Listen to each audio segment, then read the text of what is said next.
Homeopathy for Health in Africa is a non-profit organisation working to help some of the world's most vulnerable citizens. They're a 100% donor-funded grassroots organisation that creates on-the-ground sustainable healthcare programs through homeopathic treatment and training. I personally only donate to organisations where I know the money will go directly to the people who need it most, instead of getting gobbled up in advertising and administration. So I am a proud sponsor of Homeopathy for Health in Africa, and I can be rest assured that my $22 monthly contribution will buy 10 prepared homeopathic remedies or pay for one of the locals to organise an outreach clinic. I love that such a small amount keeps homeopathy alive and helps so many people. Change comes from action, not thought. So if you're somebody who wants to make a difference for the future of homeopathy, donate now by visiting www.homeopathyforhealthinafrica.org. That's homeopathyforhealthinafrica.org. And in case you're wondering, this advert is sponsored by me. So not a cent has been spent on advertising, which means more money can go to the people who need it most.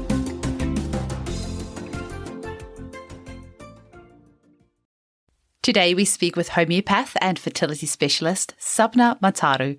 Sapna shares with us her own struggles with fertility and how this has sparked her passion for using homeopathy to help others who are in the same boat as she was. If you or somebody you know is currently struggling to conceive, then this is definitely the episode for you. Sapna covers a lot of very valuable information, and I urge you to make a booking with her before exploring more invasive methods. You can find her at www.thewildhomeopath.com. That's thewildhomeopath.com. Enjoy the episode. Welcome to the Homeopathy Hangout, where we discuss all things homeopathy from around the world. And now my mum and your host, Eugenie Kruger. Hello, homies, and a very warm welcome to Homeopathy Hangouts. Today, we get to hang out with the lovely Sapna Matharu. Welcome, Sapna. Hello. Thank you for having me. It is so lovely having you on today. And I just quickly have to say, listeners, we did the most incredible podcast interview a couple of months ago, and for some reason, Zoom corrupted the file and we could not get it up. So this is take 2, but I have to say, I'm not too sad about it because I had such a great time chatting with you, and it's such a lovely excuse to have you on again. So thank you so much for your time. Thank you. The universe works in mysterious ways, but I think it was the right way. It really does. So we're going to be chatting about a few extra things today, and going to be talking about a topic that is so close to my heart and causes so much heartache for so many families, and that is all about fertility. But before we get into that, Sapna, can you please tell our listeners how you were first introduced to homeopathy and what was your journey to homeopathy? Well, I think unlike most people, mine was really spontaneous. I tend to do things in a spontaneous fashion without any thought. But I had an infertility journey myself. So we tried for 3 years to get pregnant with my son. And in that time, we were off the ilk that we tried everything, but we actually didn't try anything. And then, as is usual, we got referred to IVF. And at that point, I thought, we need to really make this happen because we only had one round for free. So I had to have it work. But they told me there was a 33% chance of it working. And I thought, those odds were a bit low. So I did a bit of research into, the sorts of things that I could do to enhance our chances of being that 33%. And it's really odd because when you go to the IVF clinic, it's so clinical. There's none of the warmth of, conception. There's none of the intimacy. There's maybe, 8 or 10 other couples sitting in a really horribly decorated room, get a PowerPoint presentation, and then you are just sent away with a bag of hormones. And I found that really, difficult to kind of reconcile in my head, as opposed to how we actually naturally have children. So I did a bit of research into things that I could do to enhance our chances and change my diet, stop smoking, stop drinking overnight. Stop living that really hedonistic lifestyle, and then went through the injecting of hormones, and it worked. We were pregnant the first time, and I was overjoyed. And then the pregnancy, and then it came to thinking about birth, and by pure chance, and this is what I mean, the universe works with you, not against you. So I was at these yoga classes, and I kind of decided I didn't really like the yoga teacher, because I paid in advance for these classes. We'd gone away on holiday and I had a bleed. So I didn't want to go to that class when we came back. And I know this isn't a big deal. Everyone needs to earn a living, but she didn't refund my money. She said, "Oh, sorry." And I was like, "Oh, okay." So I found a different yoga class and met a hypnobirthing teacher there. And she was going to do a group session with us all. But as it happened, everyone else rearranged. So it was just her and me and my husband. So I invited her around to my house, and I went from, I'm probably going to have a C-section, to, oh my goodness, I'm going to have a home birth. This is amazing. Hypnobirthing did that for me too. Yeah, it's literally in the space of, in the space of, I didn't even do the hypnobirthing. It was just listening to her in this yoga class. So then we got this whole thing where they were trying to induce me because I had a small baby. Bonkers, I know. So we called up the hypnobirthing teacher. Her name's Kemi Johnson. And she was actually a private midwife as well, but she wasn't practicing at that time. And Ravi convinced her to be our private midwife. So she supported us. I had a beautiful birth. I didn't know anything about homeopathy. And now when I look back on that birth, I know what remedies I should have taken. So I didn't have to go in the birth center. But, it was a learning process. So then I decided, right, we conceived this baby and there was loads of kind of intervention. I don't want any more intervention for him. I don't want to give him unnecessary drugs. Vaccination question came up. And then I thought, okay, if I'm not going to go down a route to look after him conventionally, how am I going to look after him? I can't just hope for the best. There has to be something. And I was on an online Facebook group called Arnica, and a lot of people spoke about homeopathy, and it kept popping up. And I thought, oh, what is this? What is this? And then pushed it aside. And then I heard of a CHE Open Day, and I wanted to learn about homeopathy because it kept coming up. And I thought, oh, the universe is trying to tell me something. So I went to the Open Day, and all I wanted to do was know more about homeopathy. And my husband was outside with my son in Regent's Park. And I think I was there, I don't know, maybe 2 hours, 4 hours. I came out of there and I said to my husband, yeah, just signed up for a 4-year course to learn to be a homeopath. He was like, what? How has this happened? And that was it. That was the beginning of the journey. And I didn't even know what Arnica was. Wow. I didn't know anything about homeopathy. But, I think 3 months later I dived in, and I've never looked back. It's just been an incredible journey. It's been amazing. And then, when I graduated from college, I really wanted to specialize in something. And I thought about birth. And then I realized, well, actually, you can't just start homeopathy at a birth stage. That's bonkers. So I took a step back and I thought, right, people need to understand about pregnancy and how it can help in pregnancy because it's amazing. And then I remembered my own journey with fertility. And I thought, well, actually, that's what I want to do. I want to help people become pregnant. And here I am today. Oh, I mean, that's such a wonderful job to do because fertility, I mean, if you want a child, I don't know, the heartache that, and realize that, you're not conceiving straight away.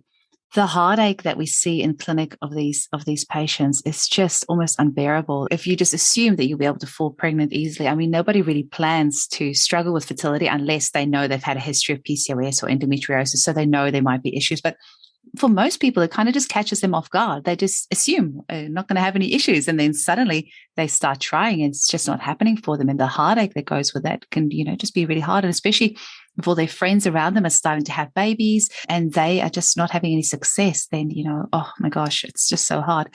And homeopathy, of course, it's just so incredible with supporting people on all levels, mental, emotional, physical, spiritual.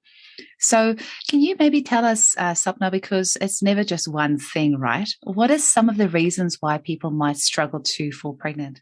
There are so many reasons. And I think it's a result of the way that we live these days. Modern society doesn't support conception. It doesn't support connection to who we are. And what I often find when I speak to clients is roughly, there's 9 kind of areas, which are the root cause of why they're not feeling pregnant. And it could be one, it could be a combination of those. But it's things like diet. Processed food has got a lot to answer for. There's a really interesting, and I'm sure some people have heard about it, but 4th phase of water. So, it's like that viscous type, egg white type of phase of water.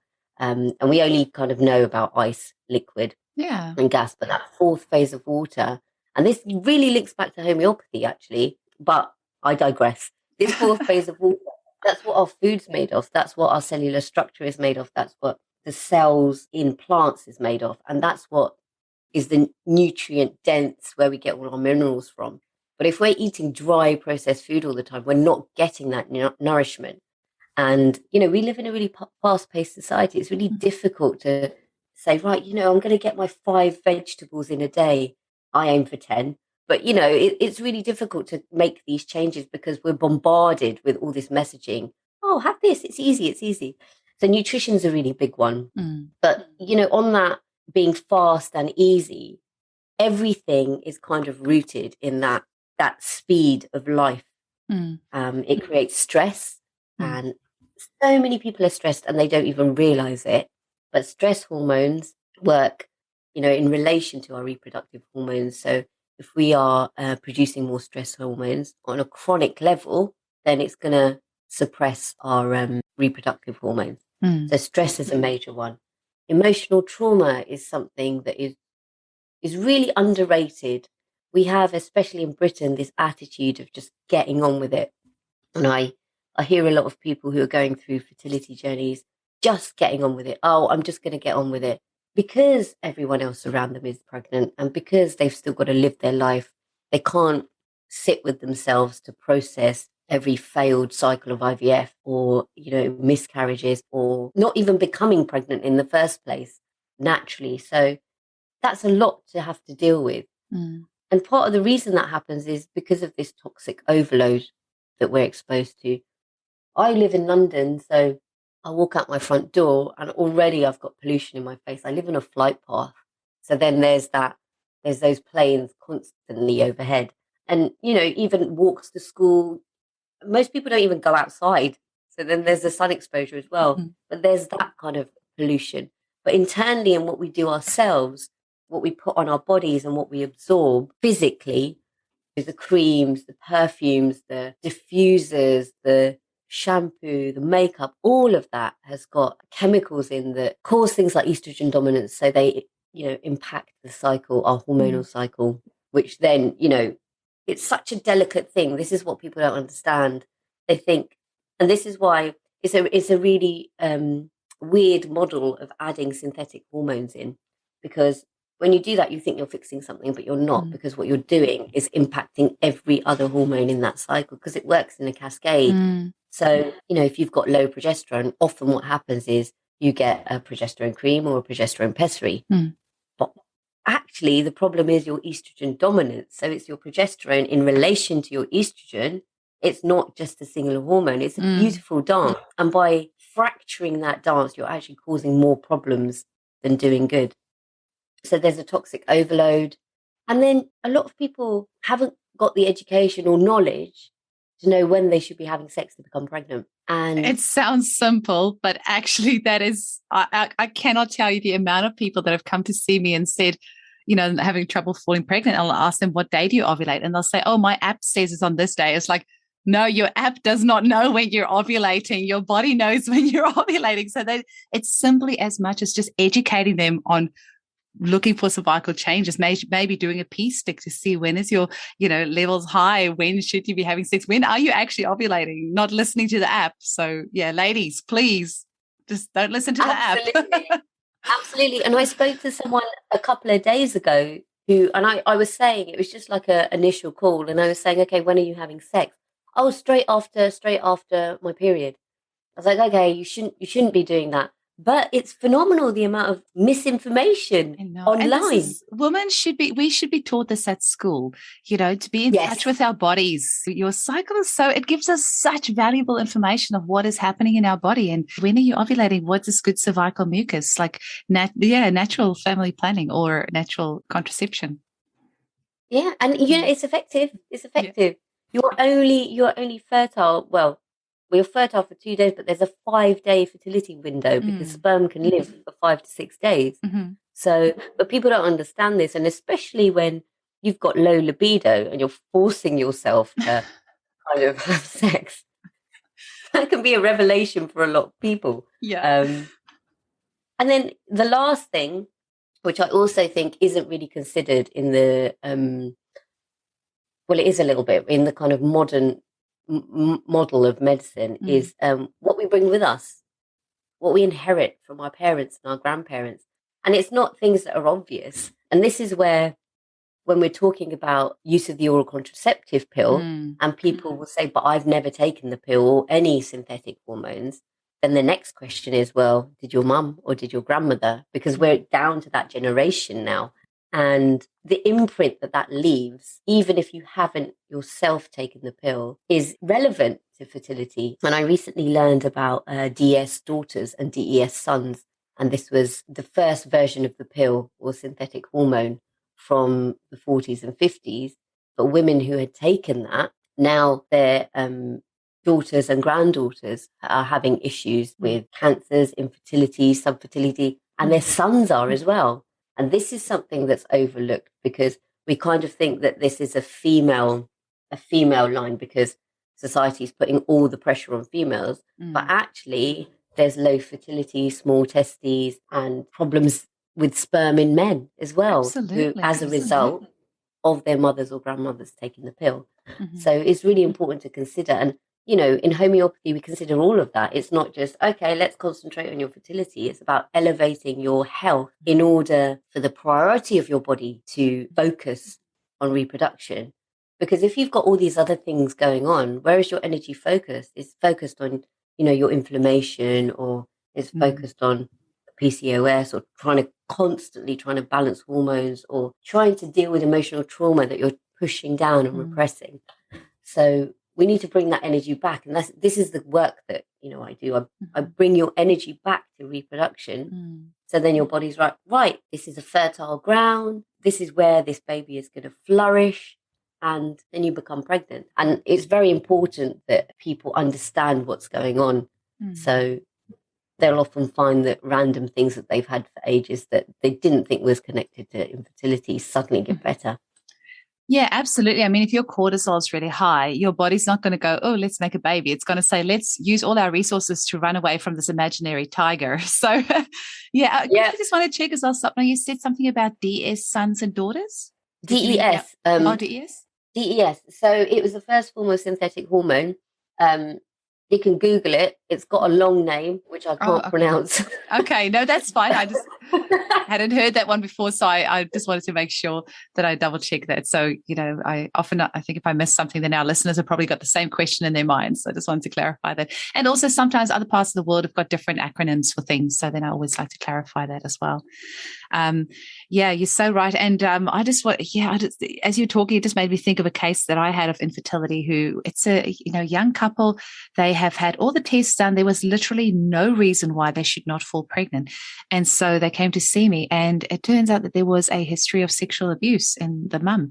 And I said to her, listen, I am not going to try and get you pregnant right now, because until we deal with this trauma of the sexual abuse, you are not going to get pregnant. So literally all I did was give her a remedy to assist with that trauma of that incident.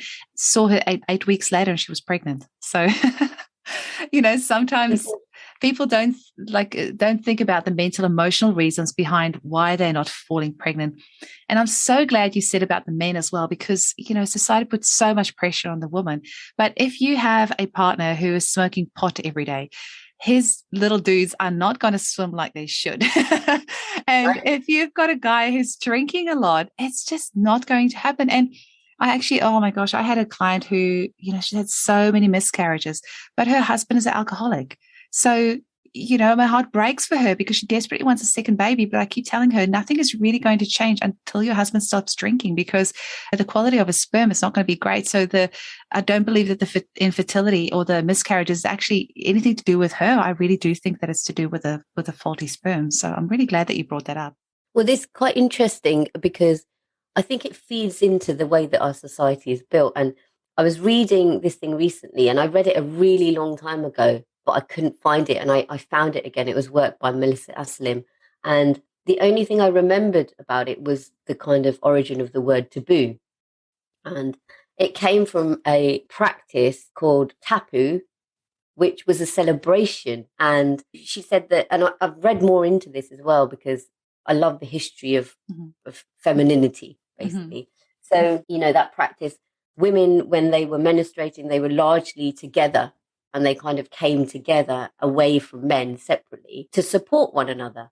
And they also aligned with the lunar cycles, and they aligned with each other. And we know that that's true because, when you were at college or university, when you were living with a bunch of females, we all had our periods at the same time. We all did. And I feel like it's the world trying to remind us, when you sync, that this is the right way, and showing us the path of being together and supporting each other at that time. And so that got misunderstood by these Western anthropologists or missionaries or whoever they were. And they kind of thought that the women had been banished. And it's really interesting because that thought process, or that concept of banishing, seems to have crossed loads of cultural barriers now. I was speaking to my niece the other day, and she just started her period, and she was saying that she was going to some religious event, but she couldn't go because she was on her period, and it's seen as something maybe that's a bit shameful or dirty or something like that. Really? In 2022? Really? Yeah, it's interesting. It's interesting. And I took that on board, and I thought, it started this thought process of, right, where did this come from? Because this is part of the sacred feminine, the divine feminine. I mean, we're amazing what we do. We grow humans and we house them. And then, I think the birth is such a sacred thing because you're not just birthing a baby, you're birthing yourself as a mother every single time. Yeah. It's different every single time. Yeah. And then I started looking into the remedy folliculinum a little bit more. And this remedy is just phenomenal. But the associations and the overlay with what we're meant to be doing and how we're meant to be living. So when I was talking about our fast-paced society, people don't live in tune with nature anymore. And when we're talking about women and when we're talking about conceiving, if you think about the first half of our cycle, when we're trying to attract a mate in time for ovulation, we are all about outward looking and, what's out there, and trying to be social and trying to make ourselves attractive. And therefore our focus is on what other people think of us. But then if that egg is fertilized at ovulation, then we need to come back into ourselves, because we need to focus on promoting this really healthy environment for this fetus to grow. But we don't do that. What we do is just carry on exactly the same and giving to other people because we're at work, because we have other children. We're not living in a community that helps us raise and supports us to raise those children.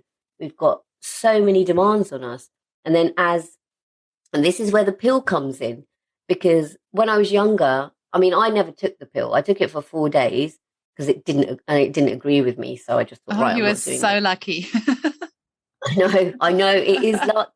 But this is where the pill comes in, and I thought, God, it's emancipated women. Now they can just have free sex just like men can. It's brilliant. But I actually think it's imprisoned us in many ways, because we've got the freedom to now go out and work and exert, and I say this in quotation marks, some control over our fertility. But everything that we had to do before we had the freedom to work, we still have to do. So in fact, we've now got more work to do than we had originally.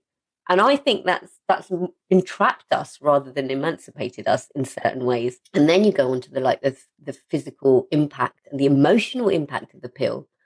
People became suicidal at the beginning after taking it because it had such a drastic impact on their endocrine cycle. And the moodiness, the teariness before periods, and this whole concept where men say, oh, she's on her period, and it's a lot of the time it's not even us. It's the fact that the pill has put this filter on top of us and we're not even who we are. And I see a phenomenal amount of people who have been impacted by that. Same. It keeps our clinics very busy. And that's why I think it's so important to have that education. And there's loads of work being done around that, about natural family planning or natural conception. And it's great because I think it will really bring women back into themselves and who they really are, without that filter of whatever's been put on top of them. Absolutely. I just quickly wanted to add, it's interesting that you said about the tabu and the tapu because, I lived in New Zealand for many years and actually half my life I lived, so I consider myself Kiwi. But the Māori have a word, tapu, which means sacred. It actually got a few different meanings, but often, it will be used in the form of sacred. So when you said that, I was like, oh, that's really interesting. I did Latin at school for a couple of years, actually, partly because I went to a girls' school and the Latin was available as a subject at the boys' school. So we were allowed to go to the boys' school for an hour a week to go learn Latin. But I am also fascinated by languages. I always have been. And I did 2 years of Latin, but I've always been interested in the root word, like, where does a word come from? And that's very interesting. Also for our listeners, I just want to say the remedy folliculinum, I actually thought it was made from actual estrogen, but after I did Hilary Dorian's endocrine lecture on CHE, she said that folliculinum is actually made from the contraceptive pill. So I don't know which one, and because we do have like a polycontraceptive remedy, which has got several contraceptives. So it's actually very interesting. But so the remedy folliculinum is not a true SAR code as such. It's actually made from the contraceptive pill. And in Hilary's lecture, she was also talking about how the ovaries are the seat of creativity in a woman, and how when we are using the contraceptive pill, it's actually suppressing our creativity, and often how when we use folliculinum, it's then returning a woman to her creative self and actually just, bringing that healing creative energy back into us, which I think is fascinating. Absolutely. Mm-hmm. It is fascinating. And on that thing about creation, which is also really important when we're talking about things like endometriosis and PCOS, because fibroids and all those conditions, if you look underneath them, it's about estrogen dominance in relation to other hormones. And then you start thinking, well, actually, what's going on here? I heard this really interesting thing recently. You're either creating or destroying, because that energy doesn't just kind of fizzle out. It does something. So that creative energy, what's happening is that destructive force of endometriosis, where the lining of the womb is kind of just growing and growing and growing. Things like fibroids, it's just this growth, and PCOS, where there's this struggle to ovulate all the time. So that becomes quite destructive. So that energy, instead of being used for creation, is being used to I guess, in a really destructive manner instead. So when we're coming back to looking at the remedy folliculinum and the amazing action of creativity of our ovaries, it all starts to fit together and it becomes another piece of the puzzle. And then you can really get a deep understanding of the power of action of that remedy. And I've got a case. It's a fertility case, but this woman's not pregnant yet. We've been working together, I think, for 3 months. And she didn't have any periods. She had 2, I think, in 2021. And then that was it. And then she went to her GP to get some tests, and she had really low AMH. So that's just saying, for anyone that doesn't understand the fertility speak, that you've got a low egg reserve. So it makes it more difficult to become pregnant. However, I'm just going to point out that AMH is something that comes from IVF clinics, because they need you to have a higher egg reserve in order to harvest eggs. Naturally, if you're going down the natural route, you only need 1 good quality egg. Exactly. So don't become fixated on your AMH level. So she was devastated. Anyway, she got this letter saying, you've got really low AMH. Your only chance now is a donor egg. And she turned 40. And I said, look, okay, let's refocus here. We need to reframe what this means. So I explained to her about, IVF clinics, the AMH, and said, stick with it. Stick with the homeopathy treatment. Don't just do two months and think everything's going to change, because this has been going on for a really long time. And she said, okay, fine. One of the things that she was having was loads of hot flashes all the time at nighttime. And she went away on holiday for her 40th birthday. She came back a week later. She said, they're gone. They're gone. Hot flashes. They're Wow. all gone. Did you use just folliculinum, or was there something else as well? She was having folliculinum, but she was also having lachesis. For that. But they had gone. And for her, that was a game changer. Because she would sit on a out for dinner and start to get these hot flashes and had to go home. She just couldn't cope with it. So that was stage 1. And then I thought, right, what's going on here now? But the hot flashes are gone. Now we need to get her ovulating again. So I gave her a higher potency of folliculinum. And I said to her, in 2 weeks, can you just tell me what's going on? Just send me a quick message. I just want to know if there's been any changes. A week later, she emails me and says, my period has returned after 8 months. Wow. Phenomenal. Oh, well, it And must be placebo. Surely it's placebo. of course it is. Of course. You know. Total coincidence. Her period naturally would have come back after 8 months. Exactly. I mean, you know. Yeah. But you just become really emotionally involved, don't you? And I just have such a sense of joy when I get these emails that, oh, this has happened. I'm like, right, that's it. We're going to get you ovulating next. This is going to happen. And it's amazing. It's an amazing feeling to be part of people's healing journeys. It's amazing when you're seeing that person's body. The body wants to heal itself. It wants to, like, that's the natural tendency for it to want to heal itself.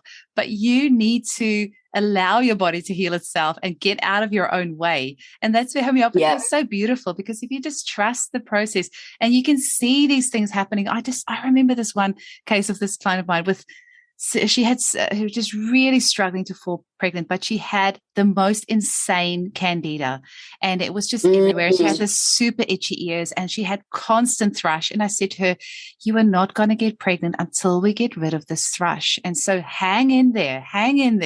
And she stuck with me. It was, it took maybe 6 months or so, but every month when she'd come back, the thrush was less and it was less and the ears were less itchy. And I was like, your body is heading in the right direction. When I see you next, you're going to be pregnant, because you could just see it reducing every single month. Her body was just heading in that right way.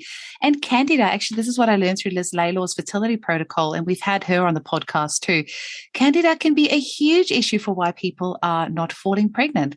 Anyway, so there was a happy ending. She fell pregnant. And of course, Sapna, you know this as well. When you get that text message, and the mum the client sends you that positive fertility test, and then you get a photo of the bump, and then you get a photo of the baby, and then you get to see that baby, like, it makes it all worthwhile. That is literally my favorite part of the job.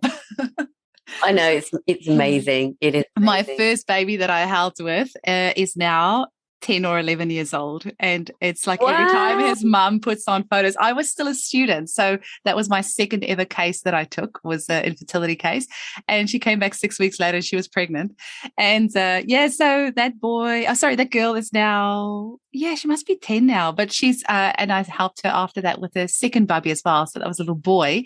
And every time she puts photos of them on Facebook, I'm like, oh, so cool. I know, it's amazing. Yeah, really I think my first ever fertility client has gone on to have her second baby now without any issues. It's amazing. And that case was about emotional trauma. We were talking about this earlier, and also the smoking of pot from the partner. So he smoked pot for a really, really long time, but he had no health issues. He'd stopped. So I had to put him on like a really gentle homeopathic detox, because I could see no other remedies for him. He had a really good lifestyle, really good health. But with her, it was all about emotional trauma. Oh. And, she felt abandoned by her mother. And when you have issues with your mother, there's a mother wound, then, that is going to impact your ability and what you think and your thought process around becoming pregnant and becoming a mother yourself. And she became pregnant in 1 month. Wow. So for our lovely listeners, you don't have the benefit of seeing the video, but we have just got the most beautiful picture here of Sapna's gorgeous little one walking in, and they are just having a breastfeed while she is recording. So this is just like, how good is this? It's the best. When I used to have mums in the clinic, like, breastfeeding is just one of the most unbelievably beautiful things on the planet. And I used to say to the mums, give me your phone. I am going to take a photo of you breastfeeding your child, because it's such a beautiful, special thing. And we need some photographic memories of it, because there's not often, I find the dads don't often actually, will take their own initiative and take a photo of us breastfeeding our babies. And now my kids are 10 and 7, and I've taken like a few selfies of me breastfeeding. And, a couple of times I forced my husband, I was like, take a photo for me. And now when I look back on those photos, they always make me cry. And I'm so glad I took them, because it is just the most beautiful thing on the planet. My husband always takes photos of me breastfeeding. Does he? Oh, he's a goodie. Yeah. Keep him. Actually, mine's a real good. I've got one of me at Notting Hill Carnival with my second kid sitting on the curb. Oh. I've got like this Havana Club cup in my hand, and I've got baby on the boob, and then in the background my other kid is sleeping in the pushchair. It's ridiculous, but it's the best photo. Love it. Love it. It's absolutely beautiful. I love when they have those little hands on your chest, or sometimes they'll stick their fingers up your nose, or have their hands in your mouth, or pull on your earrings, but it's all part of it. And before you know it, they're back chatting you. Oh yeah, that's already started happening. She's only 20 months old. Oh really? Well, obviously good language development if she can do that already. That's amazing. Something I was going to mention as well, Sapna, is with all the estrogen in our environment, obviously folliculinum is such a good remedy because so many women are taking the pill, and obviously that urine that then goes in the waterways. I mean, there's so much drugs in our tap water system anyway, and so many people don't use filtered water and they are just drinking straight from the tap. So you're getting all of those xenoestrogens with all of the plastics in our environment, microbeads. If you're eating a high soy diet and you're getting all those xenoestrogens in your diet, then that's going to be mimicking your natural hormones and cause all sorts of other issues as well for the men as well as the women. So yeah, definitely. And this is part of the environmental or toxic overload that I was speaking about. A lot of people aren't educated enough, or don't have not educated. I think that's the wrong way of putting it. They just don't have the knowledge, not exposed to it. Hey, no, not at all. And part of the reason is you Google something about nutrition, or you read a book. Forget Google. Let's read a book about nutrition. And then you think, oh, right, I've got it. Okay, this is what I need to start doing. And then you read another book about nutrition, and it tells you the opposite of the other book. It is so confusing. And diet culture has changed from just get thin to be healthy, but the model's the same. My way is the best way. But as we say in homeopathy, every single person is individual. And a really long time ago, I listened to a lecture by Robin Murphy, and this was just like a light bulb moment. He said, you should eat intuitively. And we don't do that anymore. We can't smell food. We can't touch food because it's wrapped in plastic. We don't know. I don't know when a pineapple is ripe. I don't know when a banana is ripe to eat. And, we should be using all of our senses to eat. And he said, what makes you salivate? He said, if a banana makes you salivate, eat 15 bananas. That's perfectly fine. And at the time I thought, God, that's bonkers. But after thinking about it a little while, I thought, your body knows. And when we're talking about healing, we're also talking about innate wisdom that we hold within us. Our body knows what to, consume and what to eat. And it gives us those signs. So when you're thinking, I really want a banana, then go and eat a banana. I do love Dr. Robin Murphy. He is just so practical with his advice. Yeah. I know. Yeah, he's sorely missed. I always say he's living on in every single one of us, every single day. Like we all use his knowledge daily. So he's still alive in spirit in all of us. Definitely. Definitely. And you know what? Interesting that you've said spirit, because we haven't really touched on that. And, I think that it's really important from a different level of recursion to look at homeopathy and how wonderful it is in its scope of action, especially in terms of fertility, because I've started thinking about this so much more about the sanctity of kind of conceiving a baby. And we talk a lot about how holistic it is as a form of medicine. And we often talk about, the mental, the physical, and the emotional. But I don't think there's enough talk about the spiritual aspect of homeopathy. And I've become so interested in this, recently, because not from a religious perspective, but just from a life perspective. I believe we're all souls, we're reincarnated, we're on journey. Perspective. Yeah. And if you think about, if you make a decision to come to Earth and learn certain things. So when I was going through the fertility issue, I remember asking the universe for my son.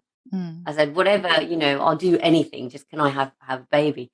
And sometimes when I speak to my son, he says, Mummy, I heard you and I chose you. Oh, it brings tears to my eyes when he says that. He said, I heard you and I chose you. And I thought, okay, there must have been a reason you chose me. And as part of your soul journey and what you wanted to learn in your life. And it really connects back to this whole process of conception and then the pregnancy and then the birth, because there's always these traumas that kind of occur during that period. And what I often say to my fertility clients is, right now you are pregnant.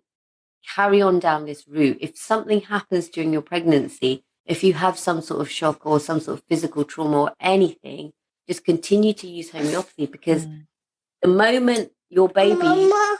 Yeah. Oh, The other side. Because the moment your baby arrives earthside, that's their kind of... They need to come with nothing, with none of that trauma, none of those layers on top of them. And often, because of all the noise and because of what we're told, especially around birth, there is an awful lot of birth trauma going on, which is completely unnecessary. There's a lot of intervention. And this, again, is eroding, our feminine wisdom and our innate wisdom of how to birth babies.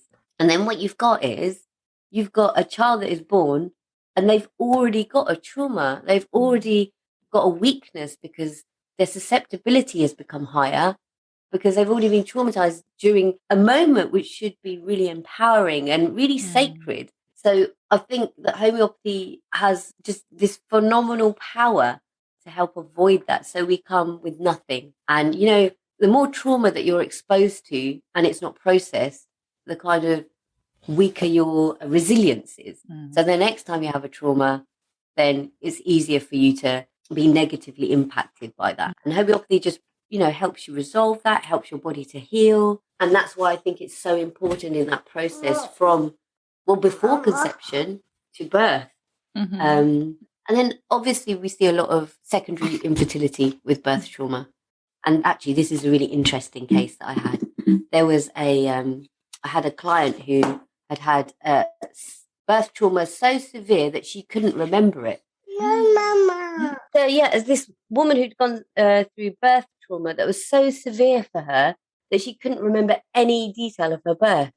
And she said that it was other people's memories of what went on. It was not her own memories. And I found that so interesting because she just shut it out and she couldn't become pregnant. And after taking her case and looking at this whole picture, I thought it's because you're so traumatized. Your body's thinking, I don't want to go through that again. So I didn't treat her for fertility as such in a direct manner. I gave her a remedy to deal with the trauma. And I don't know how quickly this happened, but that remedy must have touched her lips. And a week later, she said to me, I'm pregnant. I was like, whoa, that's fast. But after her daughter, I think, was 5 or 6. So 6 years of trying to become pregnant. Wow. And then just allowing her to process that trauma. Because she said to me, I remember the birth now. I remember it. Wow. And she said, it's not other people's memories now, they're my own. And I can sit with it and I'm at peace with it now because it's my own memories. So my body has started to heal, has started to process what went on. That's the part of homeopathy that I think a lot of people just don't understand. And that's the part that I'm trying to bring across with this podcast, that homeopathy can help with so much more than you can ever imagine. I think, people have such a limited idea of what it can do. But luckily, as homeopaths, we understand. I just quickly want to mention something. There is an amazing book that my midwife gave me after I gave birth to my son. It's called The Little Soul and the Sun, and it's by Neil Donald Walsh, and he's also the author of Conversations with God. But there is actually a lady that reads out this book on YouTube. So if you just go on YouTube and you type in Little Soul and the Sun, and it will come up, and it's 13 minutes. And this lady has the book there and she reads it out. And that, I always say, that sums up my belief system in 13 minutes, because it is just about how we all make soul contracts with each other. We are all actually pure spiritual beings. We're all one. There's no separation, but we choose to kind of come here into our heavier energetic forms to learn certain lessons on this planet and to, experience different things. And the basis of it is that, you can't see a light shining when it's amongst all the light. You can only really see the light in the dark. And so, sorry to spoiler alert, but, make sure you go and listen to the video on YouTube. It's just 13 minutes and it's just amazing. And so when people go through these experiences, I often get them to go and watch that and say, look, you and your child or you and your partner or whoever chose to have this pathway together. You made a soul contract with each other to teach each other certain lessons in this lifetime. And in the next lifetime, you might play a different role, but this is the role that person or you are playing in this lifetime. So Yeah, that's what I believe. I think that book, without even having listened to that, probably sums up my view on life as well. Excellent. Well, go watch it and let me tell you. Tell me about it afterwards. One other thing I want to say is, don't think homeopathy, for our listeners, is just limited to fertility, to just the aspect of getting you pregnant. If for, say, a physical reason you are not able to conceive, say, if your partner had or yourself had cancer and all your eggs or all his sperm were frozen and then there was radiation, so are not able to go down a natural route and you have to go down IVF, just remember that homeopathy can help you still, even though you're not going to be doing though you have to go down IVF. We have got homeopathic remedies made from the IVF drugs, which we can give you alongside the drug itself to help counter the side effects of it. We have got, just so many different remedies that can help support you through that process if you have to go down the IVF route. So, absolutely. And it can make sure you are part of that 33%. In fact, I'm starting something soon where I'm on a mission, because people have a choice and I respect people's choices. Mm-hmm. And if people want to go down the IVF route for whatever reason, because some people don't have to, but they feel that that's right for them, and that's okay. Mm-hmm. But, homeopathy can support that process as well. And I think I'm on a mission to make sure that there's as many of those people that are in that 33% success rate. And then it would be actually interesting to do a study to see, the difference between just pure IVF and then using homeopathy as a support. Because I have supported people who have gone on an IVF journey with homeopathy as well. And it was a success, surprise, surprise. amazing. But, even if we're talking about statistics and success rates, you will only ever have a 33% success rate with IVF if it was just doing the IVF. Because you're working against your body, when we're talking about the delicate dance of imbalance of your hormonal system, you're adding in synthetic hormones to force it to do something. That's not healing. If you're using homeopathy, that is healing.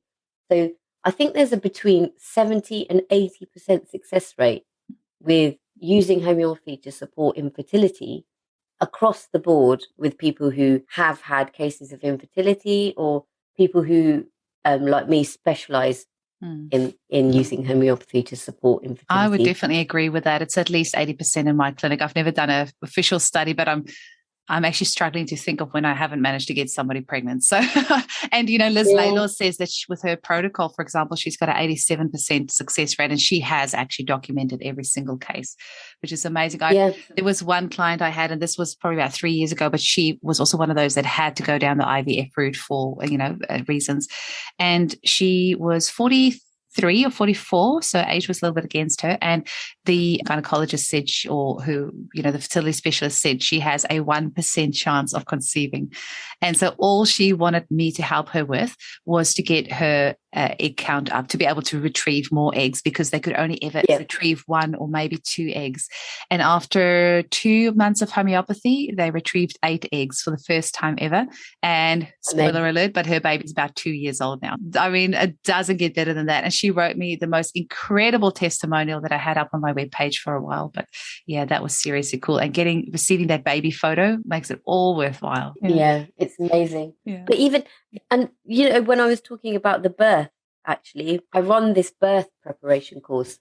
So it's all about using homeopathy during labour and afterwards. The focus is really on labour. And I encourage partners to come along to do this, because the last thing you need to be doing while you're trying to have a baby is thinking, what remedy do I need? But a client went through this course and she was just incredible, just like one of the most incredible women. It was her first kid. I think she was in her 40s. And she just said to me, I want to do everything just right. That's what she said, right. She said, I want, a natural birth. I want to do it at home. So I'm doing everything I can to make that possible. I said, okay. So, we chatted for 2 hours, and it's very organic, this birth preparation course. It's not just me talking. We have like a conversation. And she said, yeah, that was great. It's like the missing piece of the jigsaw puzzle. And I got an email from her yesterday. She said, I did it. I had this incredible birth team. She had a male doula who's amazing. And she said that her husband, a week before, just, I think, revised the kit that I gave her. And what did she say? She said, I started feeling really nauseous. I started feeling nauseous during the during labour. She said he gave me a remedy and it all disappeared. She said it was just incredible. Good man. I know. I thought, well done. My husband didn't even look at the kit when I said it. I just self-prescribed during labour. But it's just phenomenal. And you know, she got the birth that she wanted, and it just makes such a huge difference. You know, it makes such a huge difference. It really does. Sapna, it was just as wonderful to chat with you the second time round. Can you please just quickly tell our listeners how they can get hold of you? It will be in the show notes as well, but let our listeners know how they can get hold of you if they want to book a consultation, because you see people online worldwide, right? Yeah, I see people online worldwide. So I'm the Wild Homeopath. And you're on Instagram as well, I saw. I'm on Instagram. Yeah. I love Instagram. Yeah. Sometimes I do some really, weird things. Check it out. I think I'm getting the message across. And, I think one of the things about infertility is it's really, there's a lot of negative emotions that you feel with it. Yeah. And what I thought was, well, wouldn't it be a nice idea to kind of make people have a little bit of a laugh sometimes? Yeah, absolutely. So I've got some quite kooky posts up there. But yeah, I'm on Instagram, the Wild Homeopath, and I'm thewildhomeopath.com. Wonderful. So yeah, come and check me out. Thank you so much, and I am sure there could not possibly go anything wrong with that. I'm sitting at a wooden table, so I'm tapping it right now. There's make sure this file, Zoom, if you're listening, make sure this file converts properly. Thank you so much for your time. Thank you. See you. Bye.